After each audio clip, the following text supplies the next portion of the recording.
कांग्रेस के समय घोटाले हुए या कोई ऐसी कार्रवाइयां हुई या सीएलयूज हुई, उसमें इन नामों की इन्वॉल्वमेंट थी। जो जननायक चौधरी देवीलाल जी की नीतियों को मानते हैं या चौटाला साहब की नीतियों में आस्था रखते हैं, हम उनके घर तक जाएंगे, खुले दिल से जाएंगे। लेकिन जिन लोगों की विचारधारा ही चौधरी साहब की या चौटाला साहब की विचारधारा के खिलाफ रही है, हम उनको वापस कैसे ले आए?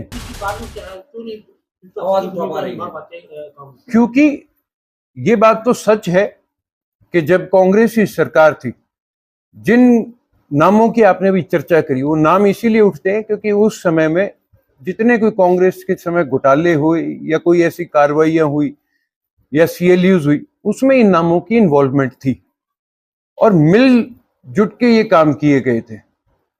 मैं यहाँ पे आज किसी का नाम लेने के लिए नहीं बैठा, लेकिन ये तो समय बता देगा। कोई तो वजह है, आज का विपक्ष दबा हुआ है, सरकार के विरोध की बात नहीं कर रहा।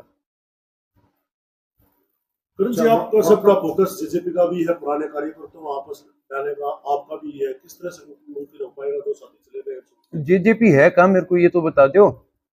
आपका डिप्टी सीएम तो दिखाई भी नहीं दे रहा, कितने दिन हो गए, ना कोई मीडिया में बयान, ना कहीं कोई किसी चीज के खिलाफ आवाज उठा रहे, गायब का है। मेरे को ये तो बताओ, जो लोग राजनीतिक तौर पर एक्टिव नहीं है, मैं उनका राजनीति में अस्तित्व नहीं मानता और मैं उनके बारे में कोई चर्चा भी नहीं करना चाहता। तो किस तरह से ले आएंगे पुराने कार्यकर्ता जो पार्टी छोड़ के चले गए? कार्यकर्ता को लेके आना है जो जननायक चौधरी देवीलाल जी की नीतियों को मानते हैं या चौटाला साहब की नीतियों में आस्था रखते हैं, हम उनके घर तक जाएंगे, खुले दिल से जाएंगे।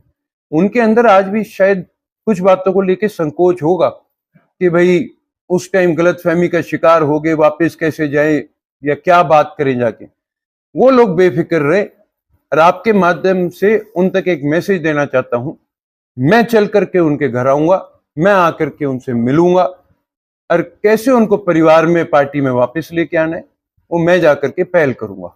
अच्छा करण भाई, जिस तरह से राजनीति में कहा जाता है कि कोई ना दुश्मन होता है ना सगा होता है, अब नई जनरेशन आ गई है नलों में भी और जेजेपी में, कहीं न कहीं ये चर्चाएं रहती हैं कि अगर दोनों पार्टियां इकट्ठा हो जाएं तो निश्चित तौर पर एक वजन बनेगा और देखिए, विकल्प तैयार होगा। ये चर्चा, मेरी बात सुनिए, विकल्प बनेगा।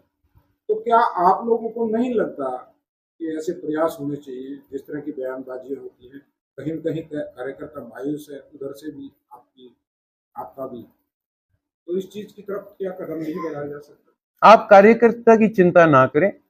कार्यकर्ता जो जननायक चौधरी देवीलाल जी की और चौटाला साहब की सोच में विश्वास रखता है या उनकी नीतियों को अपना करके प्रदेश के हित के लिए काम करना चाहता है, मैंने आपसे कहा मैं स्वयं जाकर के उनके घर उनको वापस लेकर के आऊंगा।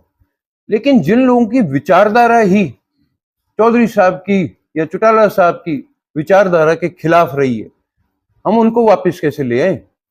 हम उनको वापस ले आएंगे तो आज जो मौजूदा कार्यकर्ता है, जो सही मायने में चौधरी साहब की या चौटाला साहब की सोच को आगे बढ़ाना चाहता है, फिर वो नहीं टूट जाएगा क्या? तो मैं कैसे उन लोगों को वापस ले आऊं? लेकिन जो भी कार्यकर्ता, जैसे मैंने आपसे पहले भी कहा, फिर दोहरा रहा हूं, चौटाला साहब की नीतियों को, चौधरी देवीलाल जी की नीतियों को आगे बढ़ाना चाहेगा, प्रदेश के हित की बात करेगा, हम स्वयं उनके घर जाकर के उनको लेकर के आएंगे।